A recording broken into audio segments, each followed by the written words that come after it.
La periodista Dayana Monroy ha encendido las alarmas sobre la situación de seguridad en Ecuador, planteando una pregunta inquietante. ¿Está el país adoptando la tenebrosa práctica de los falsos positivos? En un análisis detallado, Monroy expone una serie de datos y testimonios que sugieren que la estrategia de seguridad del gobierno del presidente Daniel Noboa, denominada guerra interna, podría estar generando graves violaciones a los derechos humanos para inflar cifras de resultados. La preocupación central es si, en el afán de mostrar eficacia en la lucha contra el crimen organizado, se estarían cometiendo abusos civiles inocentes. ¡Wow!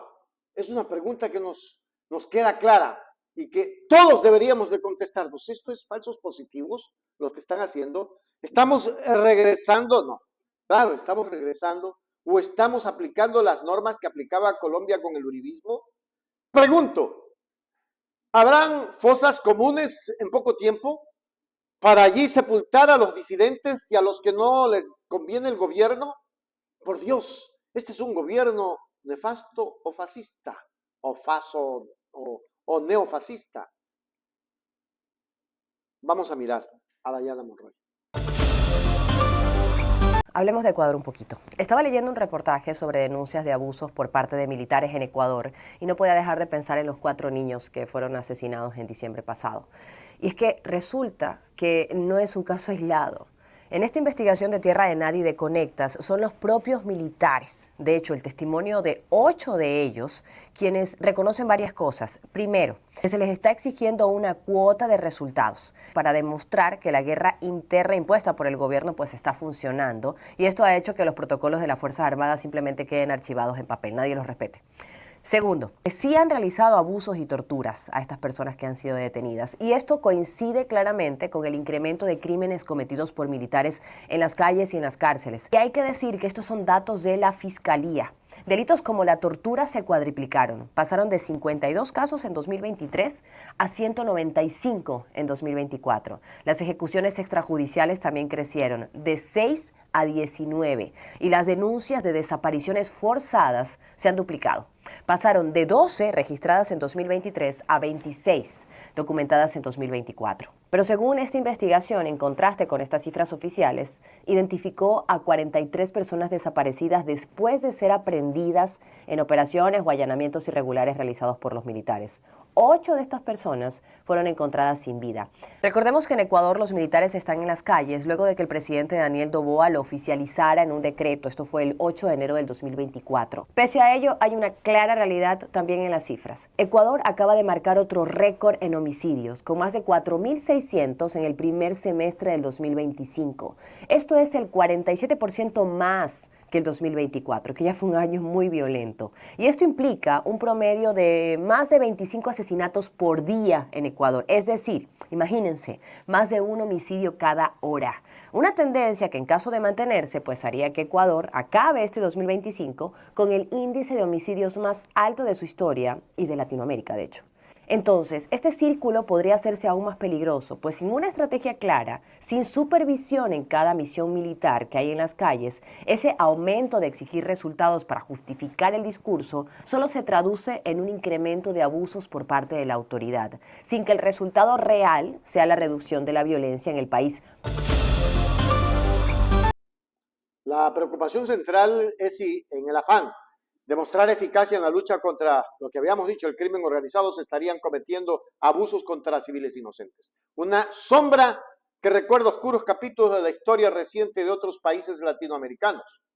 El núcleo de la denuncia se basa en una investigación de Tierra de Nadie y Conectas, que recoge los testimonios anónimos de 8 militares. Estos soldados revelan la existencia de una política de cuotas de resultados impuestas desde altas esferas para demostrar el éxito del plan gubernamental. Esta presión, según los testimonios, ha llevado a que los protocolos de las Fuerzas Armadas sean ignorados, dando paso a abusos y torturas contra las personas detenidas. Estas declaraciones no son hechos aislados, sino que se ven respaldados por cifras oficiales de la Fiscalía General del Estado, que muestran un alarmante incremento en los delitos cometidos por militares, tanto en las calles como en las cárceles. Las estadísticas presentadas por Monroy pintan un panorama desolador. Los casos de tortura se cuadruplicaron, pasando de 52 en 2023 a 195 en lo que va de 2024-25. Las ejecuciones extrajudiciales también han aumentado, pasando de 6 a 19. Y las denuncias por desaparición forzada se han duplicado de 2 en 26 en el mismo periodo. Más allá de las cifras oficiales, la investigación periodística ha identificado a 43 personas desaparecidas tras operativos o allanamientos irregulares por parte de las fuerzas del orden. Ahí están los 4 de las Malvinas. ¿Qué pasó? Trágicamente, 8 de estas personas fueron encontradas sin vida, lo que agrava la pregunta sobre cuántas de las víctimas de secuestro y desaparición forzada no tienen ninguna revelación con actividades delictivas. A pesar de la militarización de las calles, oficializada por decreto presidencial el 8 de enero, la violencia en Ecuador no se ha disminuido, sino que ha alcanzado niveles de récord. El primer semestre de 2025 cerró con más de 4.600 homicidios, un 47% más que el ya violento 2024. Esto se traduce en un promedio escalofriante de más de 25 asesinatos por día o uno cada hora. De mantenerse esta tendencia, Ecuador podría terminar el año con la tasa de homicidios más altas de su historia y de toda América Latina, convirtiéndose paradójicamente en el país más peligroso de la región. El análisis de Dayana Monroy deja sobre la mesa una conclusión preocupante. La estrategia de seguridad carente de una supervisión clara y enfocada en la exigencia de resultados mediáticos podría estar creando un círculo vicioso y peligroso. El aumento de abusos por parte de la autoridad no se está traduciendo en una reducción real de la violencia, sino en una escalada de la misma y en la posible victimización de inocentes. La comparación con el caso de los falsos positivos en la Colombia de Álvaro Uribe ya no parece una hipérbole lejana, sino una advertencia urgente sobre el oscuro camino que podría estar tomando Ecuador en su lucha contra el crimen organizado. La pregunta se queda resonando en si el costo de esta guerra interna será una paz fabricada sobre la base de la injusticia y el dolor de víctimas invisibilizadas. ¿Quién nos asegura que estamos en paz? ¿Quién asegura que tenemos tranquilidad? ¿Noboa? ¿Un presidente que le ha mentido al Ecuador desde que inició hasta ahora? ¿Que no ha inaugurado nada? ¿Quién? ¿Un ministro de gobierno, un ministro del interior que salen a hablar tonterías? Hablemos de Ecuador un poquito. Estaba leyendo un reportaje sobre denuncias de abusos por parte de militares en Ecuador y no podía dejar de pensar en los 4 niños que fueron asesinados en diciembre pasado. Y es que resulta que no es un caso aislado. En esta investigación de Tierra de Nadie y de Conectas son los propios militares, de hecho el testimonio de 8 de ellos, quienes reconocen varias cosas. Primero, que se les está exigiendo una cuota de resultados para demostrar que la guerra interna impuesta por el gobierno pues está funcionando, y esto ha hecho que los protocolos de las Fuerzas Armadas simplemente queden archivados en papel, nadie los respete. Segundo, sí han realizado abusos y torturas a estas personas que han sido detenidas, y esto coincide claramente con el incremento de crímenes cometidos por militares en las calles y en las cárceles. Y hay que decir que estos son datos de la Fiscalía.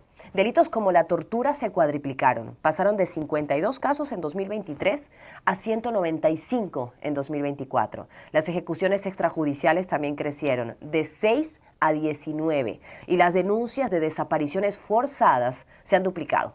Pasaron de 12 registradas en 2023 a 26 documentadas en 2024. Pero según esta investigación, en contraste con estas cifras oficiales, identificó a 43 personas desaparecidas después de ser aprehendidas en operaciones o allanamientos irregulares realizados por los militares. 8 de estas personas fueron encontradas sin vida. Recordemos que en Ecuador los militares están en las calles luego de que el presidente Daniel Noboa lo oficializara en un decreto. Esto fue el 8 de enero del 2024. Pese a ello, hay una clara realidad también en las cifras. Ecuador acaba de marcar otro récord en homicidios, con más de 4.600 1.600 en el primer semestre del 2025. Esto es el 47% más que el 2024, que ya fue un año muy violento. Y esto implica un promedio de más de 25 asesinatos por día en Ecuador. Es decir, imagínense, más de un homicidio cada hora. Una tendencia que en caso de mantenerse, pues haría que Ecuador acabe este 2025 con el índice de homicidios más alto de su historia y de Latinoamérica, de hecho. Entonces, este círculo podría hacerse aún más peligroso, pues sin una estrategia clara, sin supervisión en cada misión militar que hay en las calles, ese aumento de exigir resultados para justificar el discurso solo se traduce en un incremento de abusos por parte de la autoridad, sin que el resultado real sea la reducción de la violencia en el país. Un ministro que se toma foto con un delincuente avesado que ya está en Estados Unidos y que dice que todo está bien. Descarados, dejen de mentirle al país, dejen de jugar con la gente pobre, con los humildes, dejen de jugar, señores periodistas de los medios de comunicación, con aquellos que aún les creen. Qué falsos, pagados, prepotentes, sinvergüenzas. Hágase miembro plata, miembro oro, suscríbase a Hechos Ecuador Noticias, active la campanita para que le lleguen las notificaciones. Tilín, pero no es el tilín, ¿ah? Suscríbete ahora a Hechos Ecuador, para la gente que quiere información